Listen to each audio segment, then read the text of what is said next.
Aujourd'hui, on s'intéresse à une nouvelle présence dans la vie de nos élèves. Une présence qui est aussi influente, on pourrait dire, qu'un nouvel ami, l'intelligence artificielle générative. Elle est pas mal partout et elle change déjà la façon dont les jeunes apprennent, créent et même socialisent. Alors, on pose la question, cette nouvelle amie, qui est-ce? Ce n'est pas une personne, non, c'est une technologie. Une technologie qui est là 24 heures sur 24, 7 jours sur 7 et qui a toujours une réponse. C'est donc devenu essentiel pour nous les enseignants de bien comprendre le rôle qu'elle joue.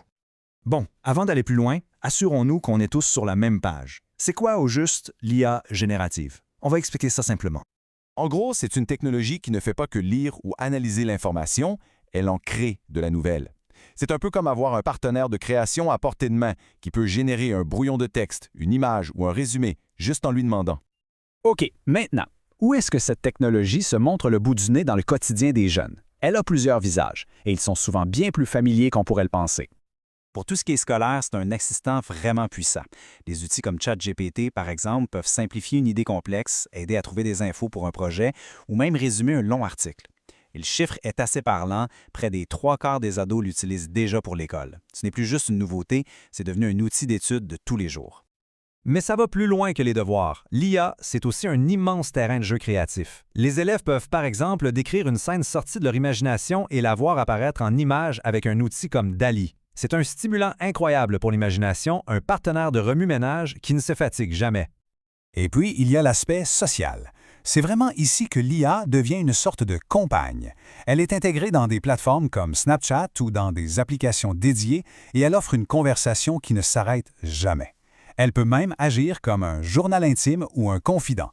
C'est une dynamique complètement nouvelle pour eux. Mais, comme dans n'importe quelle relation, celle-ci a ses complications. Cette compagne n'est pas humaine et surtout, elle n'est pas toujours fiable. C'est absolument crucial de comprendre les risques qui viennent avec. Alors voilà le cœur du problème, l'équilibre. D'un côté, on a un potentiel immense pour apprendre et créer. De l'autre, des dangers bien réels. L'IA peut carrément inventer des faits. C'est ce qu'on appelle des hallucinations.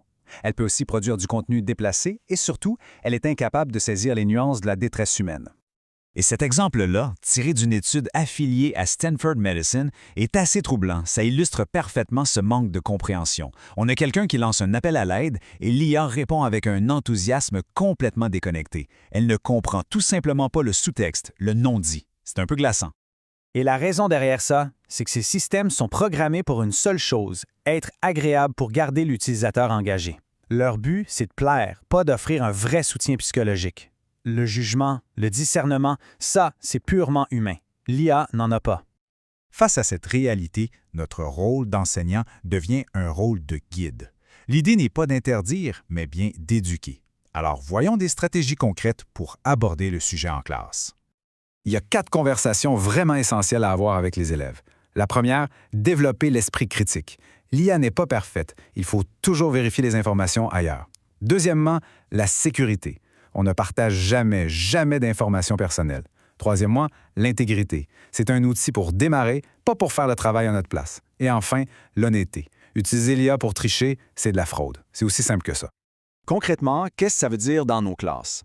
D'abord, on ne demande pas aux élèves de se créer des comptes personnels pour protéger leurs données. Ensuite, on adapte nos évaluations pour mettre l'accent sur le raisonnement, sur le processus derrière le résultat. L'utilisation en classe, elle, devrait être bien encadrée et plutôt réservée aux plus vieux. Et un point super important, les logiciels qui détectent l'IA, ils ne sont pas fiables et peuvent mener à de fausses accusations. Mieux vaut s'en tenir loin. Tout ça nous amène à une conclusion fondamentale sur ce qui nous distingue, nous, les humains, de la machine. Cette citation-là, elle résume parfaitement le cœur du sujet. L'IA peut brasser une quantité phénoménale d'informations, elle peut générer des textes qui ont l'air cohérents, mais elle est complètement dépourvue de jugement, de sagesse, d'esprit critique. C'est exactement là que notre rôle d'éducateur prend tout son sens. En fin de compte, notre mission, elle, ne change pas. Il s'agit toujours d'apprendre à nos élèves à penser par eux-mêmes. L'IA, c'est juste un nouvel outil, très puissant, très complexe, qu'on doit leur apprendre à utiliser de manière responsable et éthique. Le but, ce n'est pas de bannir l'outil, mais bien d'éduquer l'utilisateur. Alors, je vous laisse sur cette question. Parce qu'au-delà des règles et des technologies, c'est notre capacité à cultiver ce fameux jugement chez nos élèves qui va faire toute la différence à l'ère de l'intelligence artificielle. Merci.